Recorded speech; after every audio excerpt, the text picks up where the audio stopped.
L'application VeryConfine est une application internationale qui a été conçue en utilisant l'intelligence artificielle pour respecter les règles du confinement. Ici, vous avez une symbolique avec différents cercles représentant la maison, un cercle rouge limite qu'il ne faut pas approcher à plus de temps de telle distance qui est déterminée par un cercle orangé.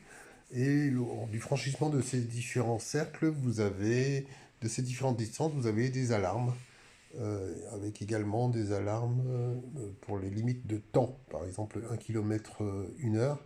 Ces alarmes sont paramétrables, vibrantes, sonores, avec telle ou telle musique. Alors, déjà, au niveau des langues proposées, il y en a 12, français, anglais, etc., suédois, bengali.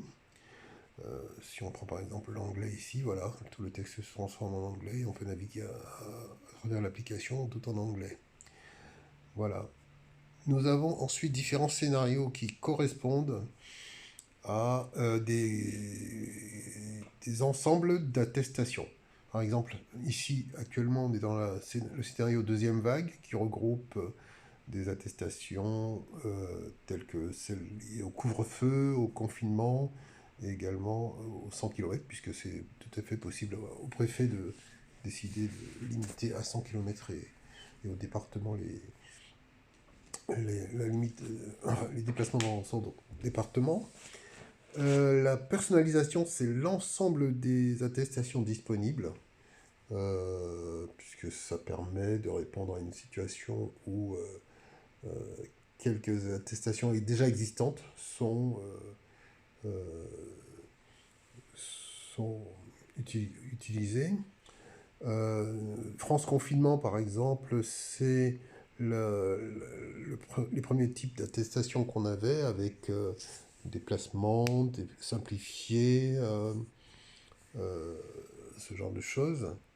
Et déconfinement, donc c'était la règle des 100 km département, etc. Puis il y avait des attestations en Guyane avec plusieurs versions au fil de leurs différents confinements, couvre-feu, etc., selon les différentes communes concernées. Une fois qu'on a sélectionné son scénario, là je vais prendre par exemple personnalisation, ça laisse le plus grand choix. On active la géolocalisation et on commence par une simulation qui montre les possibilités de l'appareil.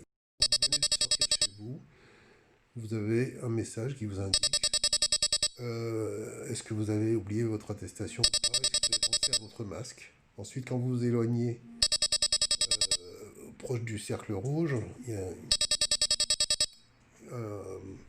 un message qui vous l'indique. Et quand vous avez dépassé le cercle rouge, un message qui vous invite à revenir à l'intérieur pour éviter un PV. Pareil, vous avez des alertes liées au temps limite également, d'1 heure par exemple. Voilà. Donc ensuite, vous allez saisir vos données personnelles. Là, c'est une page publicitaire par laquelle on est obligé de passer si on a la version gratuite.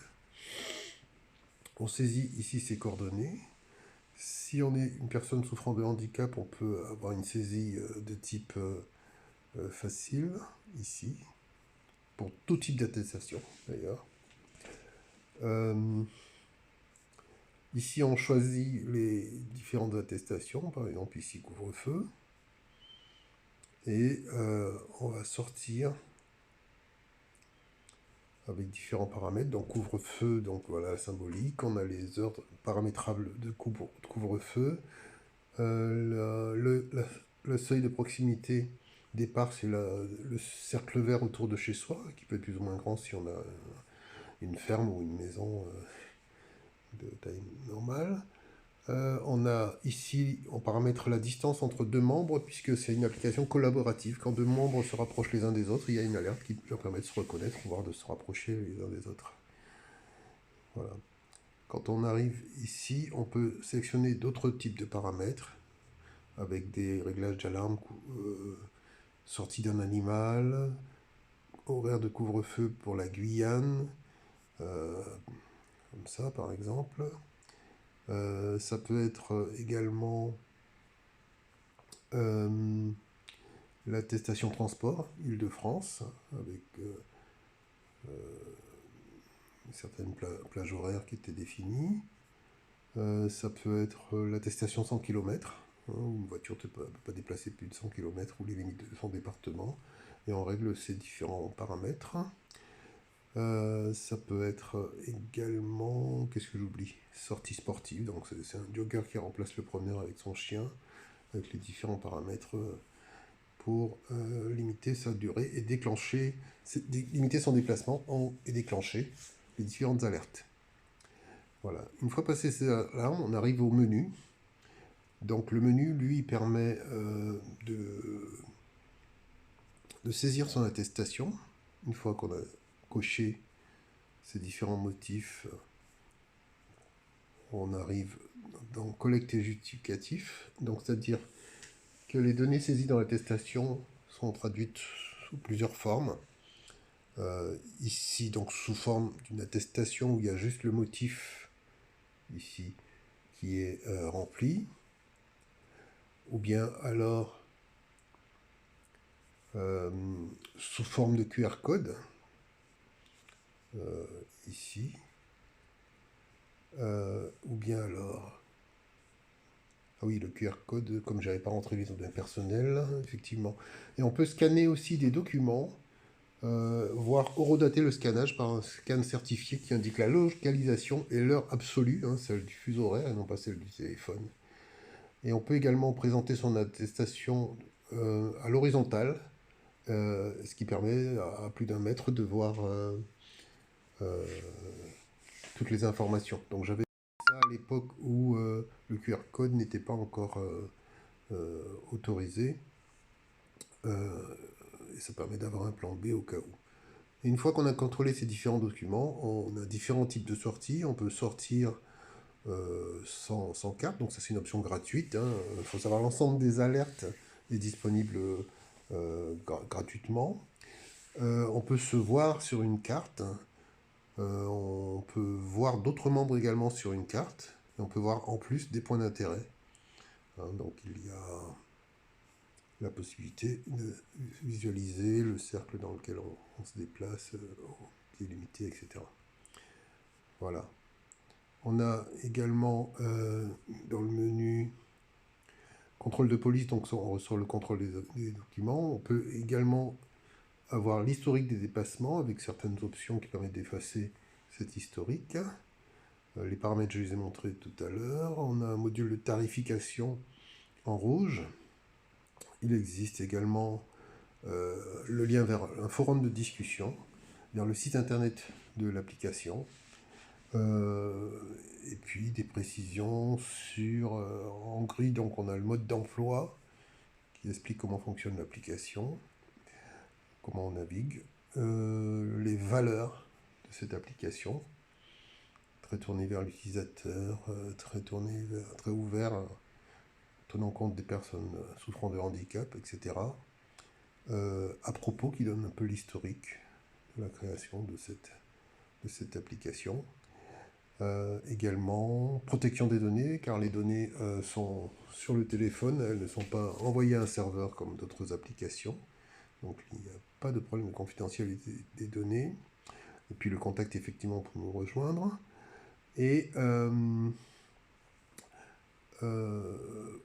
on a également à chaque page qu'il nécessite une petite icône bleue ici qui donne le menu. Le menu d'aide qui permet de bien utiliser la page, de bien utiliser l'outil. Par le logo ici qui reprend la symbolique vert, jaune, orangé, rouge, on peut toujours revenir en arrière, voire jusqu'à la page initiale. Voilà, donc l'application est pourvue d'un certain nombre de fonctionnalités qui en feront un outil très utile, bien au-delà du confinement, et que je suis en train de continuer de développer sur mes moyens propres, car cette application a été recalée lors de l'appel à projet du ministère des Armées, au profit, semble-t-il, d'applications mieux